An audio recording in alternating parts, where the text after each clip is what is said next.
So I picked up some of this new aluminum T-track and I was pretty excited about making some jigs for my table saw. I also picked up a new drill press. I want to make a nice drill press table with a stop and some hold downs there on the tabletop. I picked up the T-track for pretty cheap. I have some of the bolts that work with it, and I even have some of these knobs I bought last time I bought a little kit from Rockler. But at the same time, I don't have enough knobs, and I was thinking I could probably make some knobs using these T-nuts that attach to the bolts here. So I'm going to show you how to do that today.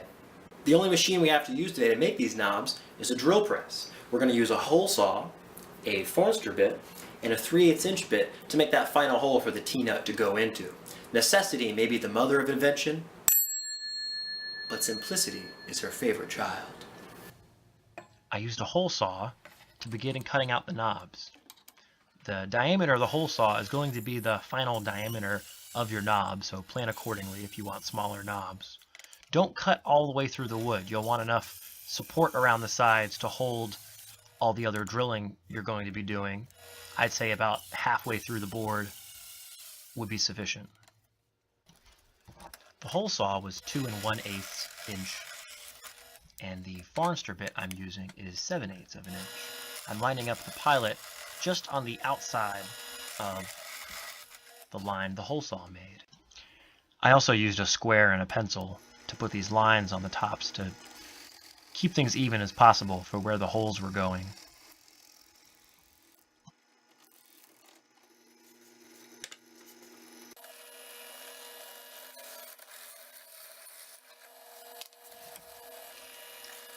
This knot here gave me some trouble. A little extra effort and kind of a nice reminder. Plywood seems like such an industrial thing. A nice reminder that this is actually wood that came from something and not just a product.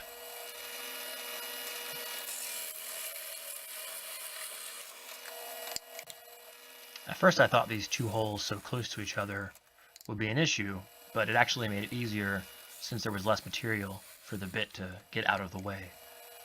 You could probably place these better on the board to save some effort there.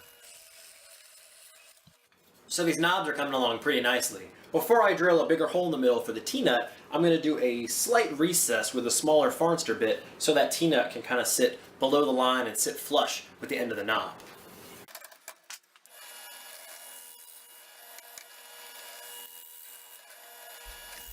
So once I get that recess just right for the T-nut, I can enlarge the pilot hole for the T-nut to go into.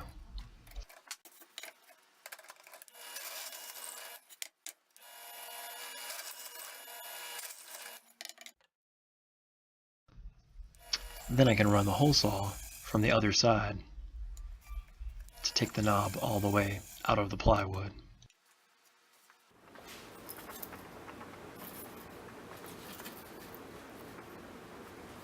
So we have 3 of these knobs now. The next step is to sand by any means necessary. I'm going to use a belt sander for this. My belt sander has this little clip on the side and this handle on top you can flip up to stand up that way. And what I like to do, I like to take it and just lock it into my vise like this. The front of my belt sander also has this little narrow section you can get to sand, which I think will work perfectly for the curves on this. You can obviously use just sandpaper on a dowel or however you want to do it there. If you have an oscillating spindle sander, that's great. Or if you have some children that you want to give them a challenge, maybe they can sand it for you. Whatever works to make this knob nice and easy to handle. All right, here we go.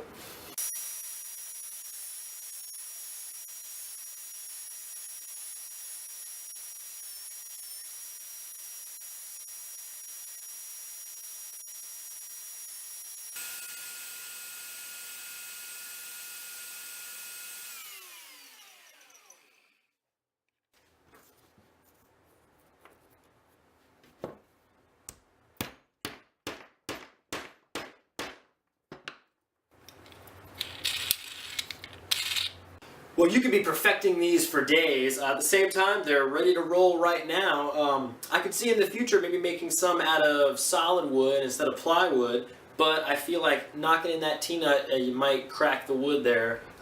They have little threaded inserts you can use instead of T-nuts, but these T-nuts are just what they had at the hardware store, and I didn't want to have to mail order something just to make a little knob. I can see calling on our friend Math to help us with the layout a little better, but at the same time, this is enough of a knob to grab and turn, that kind of thing.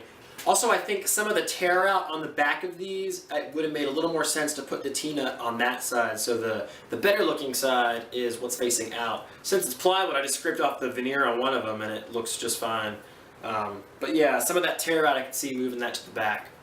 I think a little bit of finish on these will go a long way to making them look nice and not having them get grimy over the years of using them on your jigs. I hope you've enjoyed the video, learned something new. Hopefully you found out another way to save a few bucks in the shop so you can put some more money into tools and lumber and fun stuff like that. Thanks again for watching, and please subscribe to the channel.